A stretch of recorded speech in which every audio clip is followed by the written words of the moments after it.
Hello and welcome to Delapre, the Happy Abbey, a series of conversations with local people about Happy Abbey and how it links to the wellbeing of the community. My name's Laura Graham, I'm a Northampton-based freelance writer and community activist, and in this episode I talk to Dr. Declan Ryan, who's a lecturer in exercise physiology at the University of Northampton. Declan joined the uni in 2019 to develop and deliver teaching and research focused on the health aspects of physical activity. His research has branched out to investigate how the built environment, such as our streets, parks and buildings, influence engagement in physical activities like walking and cycling. Happy Abbey, Northamptonshire Sport and the University of Northampton were proud to recently announce their collaborative project, which is led by Declan, to install directional signage within Delapre Wood to help the local community explore the green space around them, whilst also promoting physical activity participation. We talked about this project and how small activity can make a big difference. Welcome to the library in Delapre. What do you think to it? It's beautiful, isn't it? It's so good to see the history of Delapre. Yeah, it's quite a room. Just to set the scene, we're surrounded by old books, a big fireplace and lovely views out into Delapre and beyond. So we're very lucky to be recording here today. Thank you, Declan, for coming along.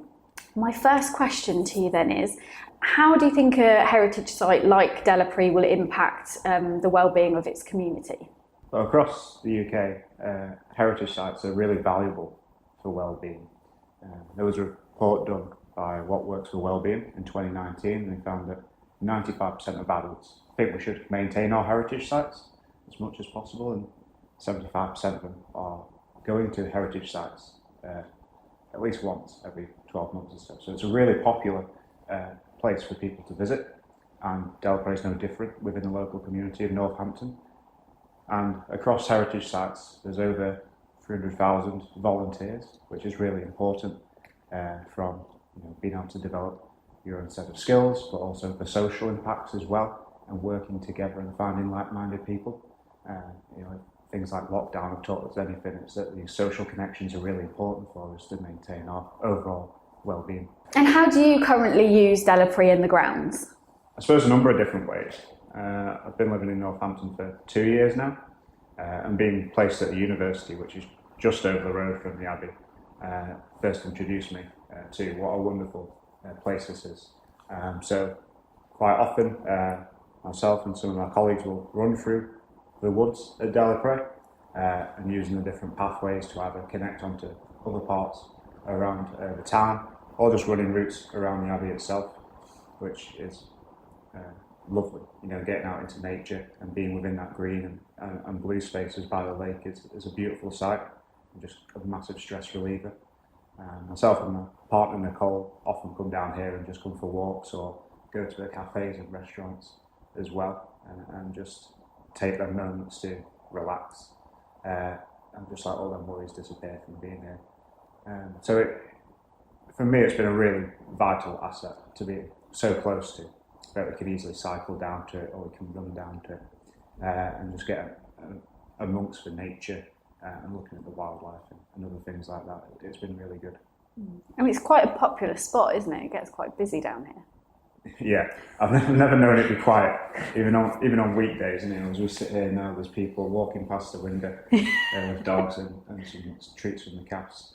So you can see how important this space is to the people within Northampton, and how valuable it is that we continue to invest in it and make it as big as an attraction as possible. How did you find out about it when you moved here then?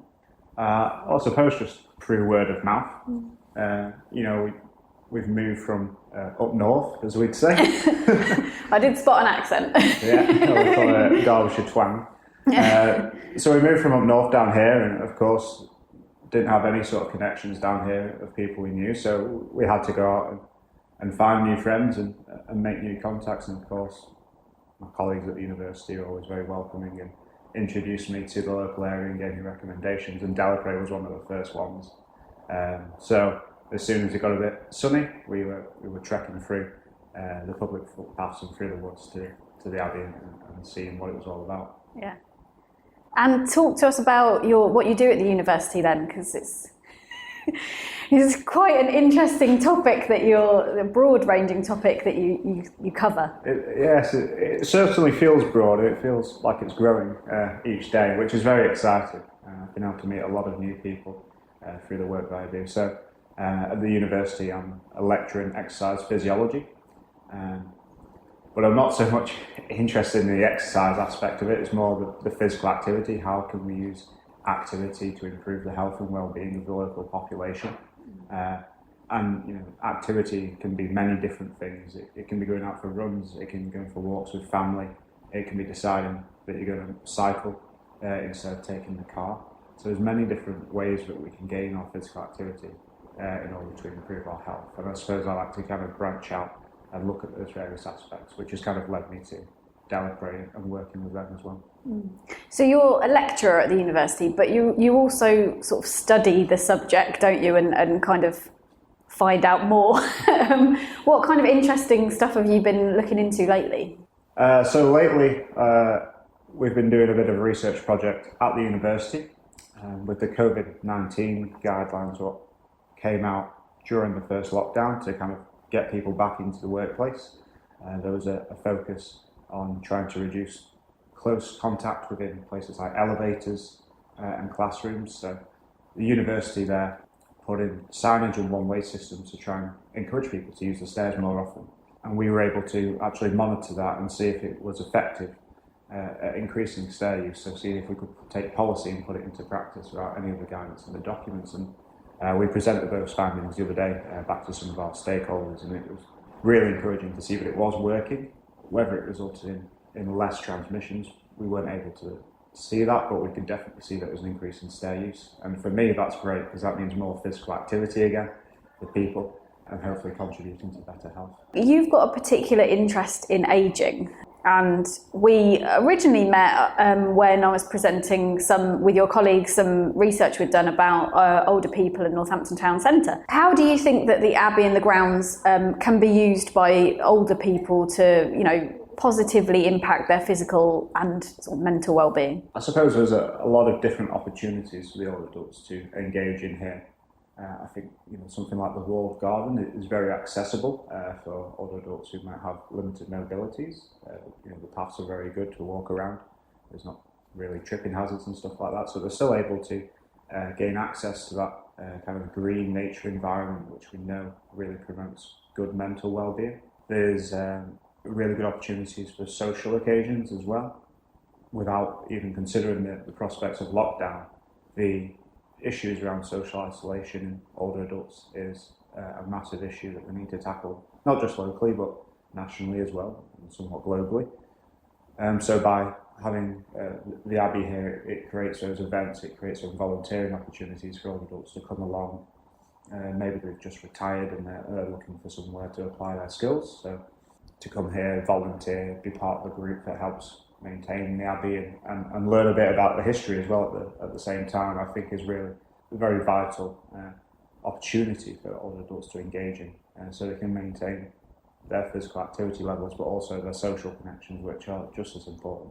Having done work in this space myself, I know how much loneliness and isolation can have an impact on physical health, which I just had never realised before. But studies show that loneliness being as damaging to health as smoking 15 cigarettes a day. It seems bizarre, really, doesn't it, to sort of think that actually something that you would assume is a mental health issue actually does impact, heart disease and all sorts of things physically. It's astounding to me, but it seems like there's quite easy things that we can do to fight against that. Would you say that's the case? Yeah, I think that's right. And you're absolutely right in what you're saying, that the mental side of things can impact the physical health. And you feel it yourself if you get in stressful situations, your heart rate's increasing, you feel yourself sweating, your blood pressure's going up, and that's all a physical response. And being in that kind of high stress state a lot isn't great for our own physical health. So, when you're in situations where isolation is becoming a problem and it's starting to affect your mental health, it can really impact your motivations and want to actually do anything physical at the time. And your brain's controlling your body at the end of the day, so you've got to look after the thing that's making the decisions.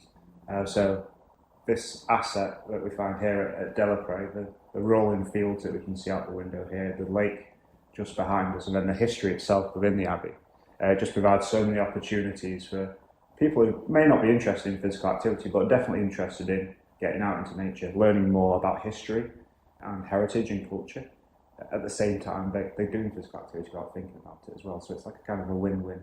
Yeah, because I know a lot of the volunteers here are active in, gardening and looking after the site, as it were. So that's something. Well, I guess even the volunteers that were in the library earlier that were learning about how to clean the books properly. I mean, that is still a physical activity because they've had to, get out their house and come here and, move around and stuff. And I guess we underestimate doing ordinary things as physical activity as well. Absolutely. We can often view activity as something that has to be getting us really out of breath and hot and sweaty and has to be planned. You have to be wearing certain clothing for it. But actually, if we look at things like the amount of steps we do each day as a marker of activity, the vast majority of our steps are accumulated from doing these day-to-day jobs, such as how to clean books or getting out into the garden.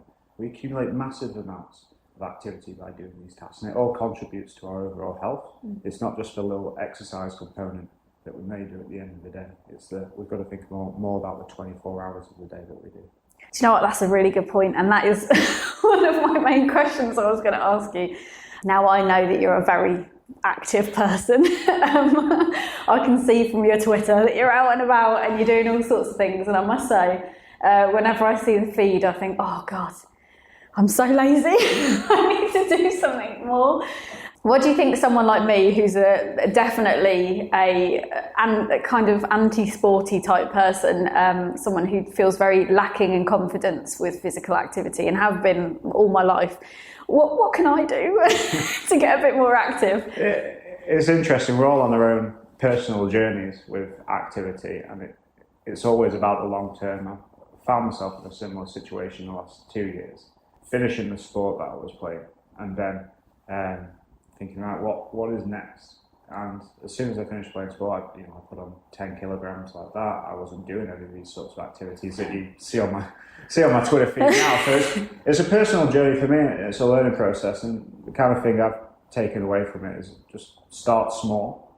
The biggest health benefits go from when you start when you're at nothing and start doing something.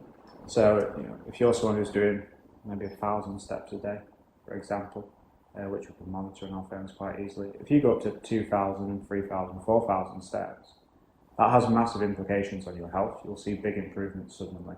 So, you don't have to go with that new year, new me approach. I'm going to join a gym, I'm going to go 7 times a day, I'm going to lift twice a session and things like that. Because in the long term, we can just get burnt out from that, and it's not as enjoyable. We're more focused on what the end goal is, which could be, for some people, losing weight, maybe feel a bit better and healthier about themselves. But really, I think the most important thing to focus on is the enjoyment, is finding something that you enjoy. And going back to my previous point, it doesn't have to be activity for the sake of activity's sake. It could be because you've got a particular interest in going watching birds or doing some community gardening. That doesn't, the kind of benefits that come from activity doesn't have to be your main focus of things. The main thing should be enjoyment. Start small, try and have positive experiences frequently in the beginning. And then eventually you'll find you're building yourself up to a situation where you actually feel the urge to go out and do more activities. And if you haven't been out for a couple of days, you might feel a bit guilty about it, or the eagerness to want to go out again. But I don't think you should be hard on yourself if you have a week where you don't do anything. It's all about the process that we're on. We're all on this journey going back. I wish it was just a week. It's been a year. No, that's a really good point though, because I think it overwhelms me as somebody that's not a very sporty or active person. And when I think, I need to do 10,000 steps a day or it doesn't count, actually what you've just said is it's better to do 2,000 steps a day than 600. So start somewhere is what you're saying, I think. Exactly, yeah. Start small and progress your way through. And don't be worried if you don't meet what your target was at that time. It's okay. The main thing is that on the whole you keep trending upwards a little bit and finding out what works for you. most of all. Well, I mean, I didn't realise how much housework actually is it's quite a physical activity as well. It's only when I started looking into that I realised that I shouldn't disregard that as quite physical activity. And, you know, DIY and bits and pieces around the house all adds up, doesn't it? Absolutely, yeah. And I've found out during this lockdown that doing the housework is not a physical activity that I enjoy. But needs must. Damn it. Okay, I'd really like to talk to you about what you're doing in partnership with the Abbey and the cycle routes and stuff. So tell me everything. Well, where to begin? I suppose we're doing several different things that are kind of officially working together or just supporting one another. I got to meet Richard, the current CEO of the Preservation Trust, maybe a year or so, maybe not even that. And his kind of focus on well-being and making the grounds such an important asset for physical activity really resonated with me. Had a lot of similar interests. So that's led us in a few different directions. I'm kind of working with Richard on what routes they might want to improve in order to make better connectivity between the grounds of Delapre Abbey and other locations such as the University campus, Brackmills, Hardingstone, just behind us as well. That's kind of unofficial capacity, but we're just chatting and sharing tips and good practice on that to help with their funding applications. In terms of like proper collaborative work, then we've been successful recently in receiving some funding from the university to do a project focus around policy impacts. Within Public Health England, there's a lot of focus on improving access to green space, and myself and Richard and Jackie Brown from Northamptonshire Sport felt that maybe we could make the grounds of Delapre Abbey a good destination for walking events to take place, such as group-led walks within the local community, or just other individuals coming out and using the grounds of the Abbey to walk around a bit more to get their steps in, coming back to our steps point. So with that project, we're establishing a walking loop, which takes you through the different aspects of Delapre Park and the woods. So you get to see a bit of everything. You get the woodland, you get the lake, you get the old battlefield as well, just behind us here. So you get a real good exploration of it. And the idea is it will have directional signposts up, so if someone's never come to the Abbey before and walked through the forest, they don't need to have memorised all the routes before they get here. They'll be able to just follow some signs, see where they are on the map, and therefore might feel a little bit safer and a bit more confident about exploring the routes they've not been on before, and hopefully finding something new. And who knows what we might see, more nature, or just being able to go, I've never been to this park before, isn't it lovely? That's brilliant, because I think that's one of the things that can put me off going new places, is sort of not knowing where you're going and worrying about getting lost. And, are the routes that I'm going on still accessible? Like, is there any, are there any surprises? And like we said, for sort of older people as well, I think that's really important that there's that wayfinding, that signage, just so that everyone knows where they're going. So I'm excited about that. So when will that be happening then? Well, we're looking at timescales of having it installed around September-ish. We need to do some sort of baseline assessments over the course of the next few months to see who's actually walking around the grounds at the minute and where they're walking. So we've got a good comparison to it. And then hopefully it'll be in place for a couple of years at least on a temporary basis. And we'll see how successful it is. And, if it's really good, then we might say, well, we'll look for some extra funding to make it a more permanent route, or look for alternative routes that we can put in place as well. The hope is that it's a very cost-effective tool that encourages more people to explore the local areas and their green spaces, and thus improves health and well-being of the local area. So the hope is it's a good kind of case study that we can take to local government, public health, and say, hey, why don't we try this in our other county parks in the area and see if it has similar benefits to them. That's the ideal dream. It doesn't always work out like that in real life, but that's the hope. That sounds brilliant though. I mean, and you've got to start somewhere, I always think, and see how it is engaged with, and see how, people will then feed back on it, won't they? And are you doing any, on this particular project, are you doing any work with like the Friends of the Abbey? Because I know there's quite like there's quite a community around this. Is that something that's interlinking? Yeah, so I'll be tapping into the voluntary groups to help with this, which will be like helping maintain the signs and checking that our little person counters are still working as well at various points. And we're also going to do some survey days as well. So people come down to the Abbey and might get approached to ask a couple of questions about the signage and what they think about it, to see if actually what we theorise is the same experience as what the members of the public are having when they go and use the routes. So we're really kind of interested to see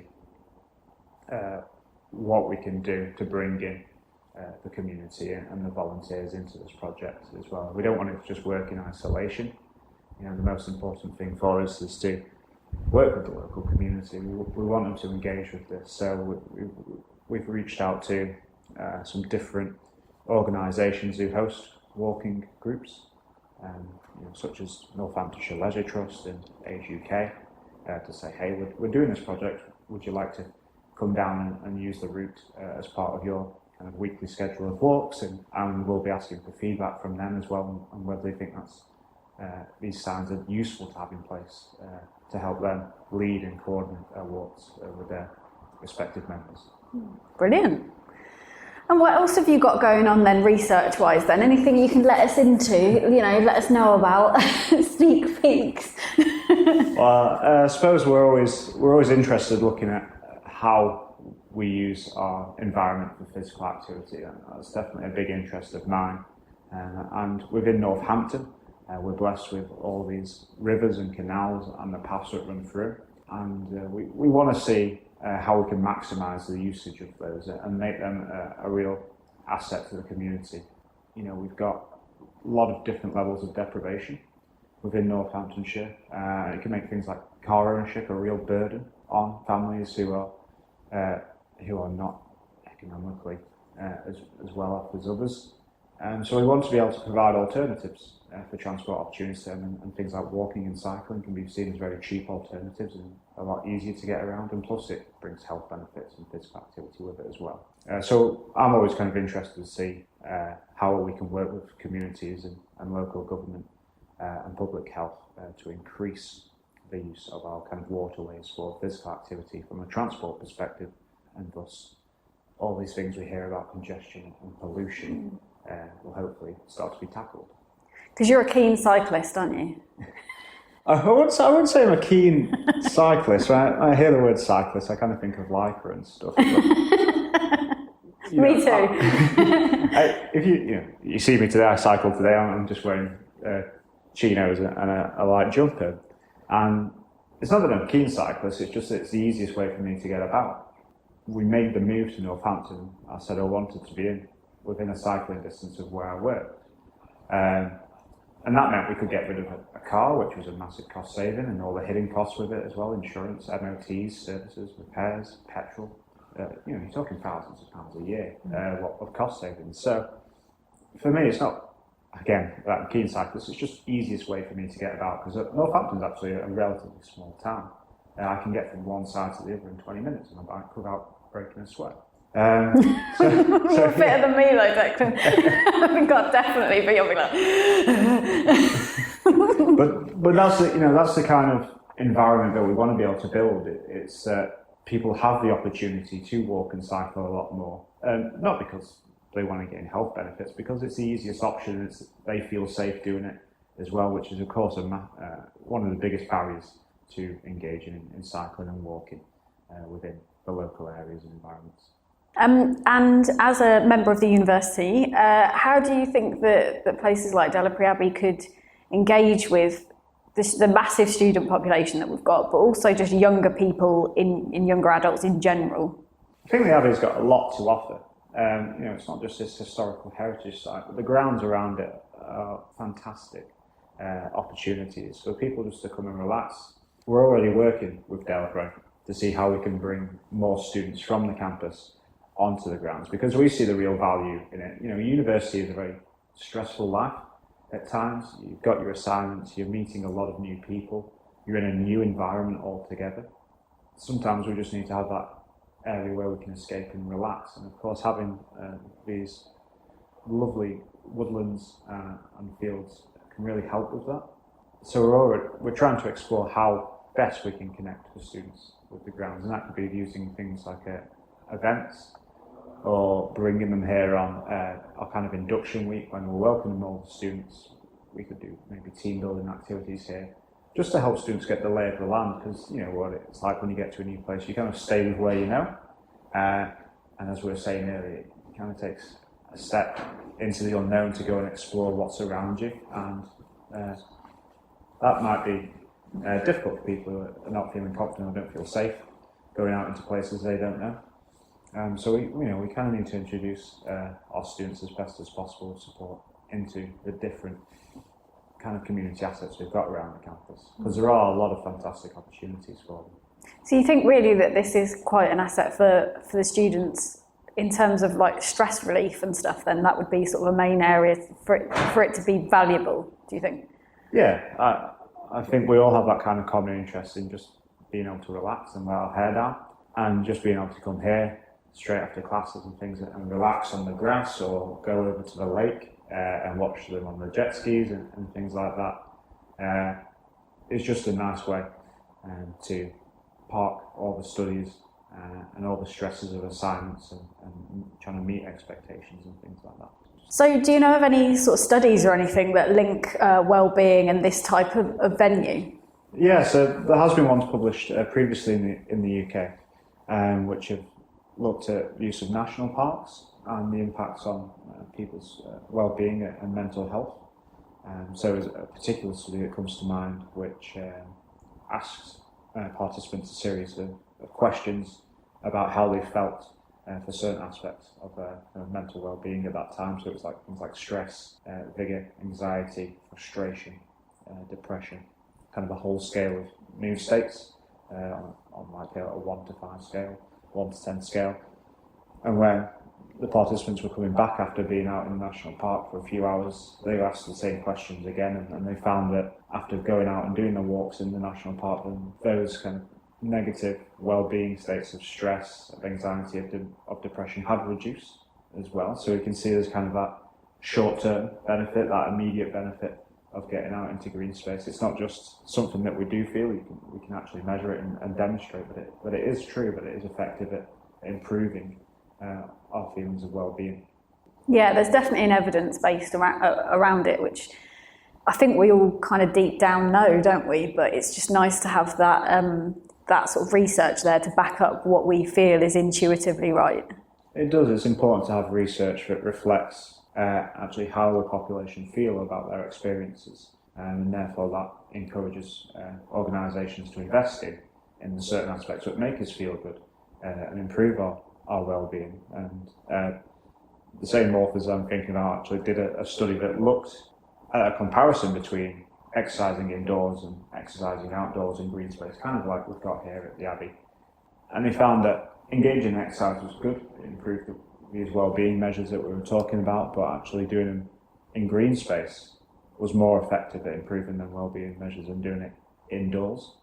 Wow. So it kind of really shows the value of having these great assets within urbanised areas where we've got so much housing around us, actually remembering that green space is not something to be built on, but it's something to be valued as a community asset. I think it's really important.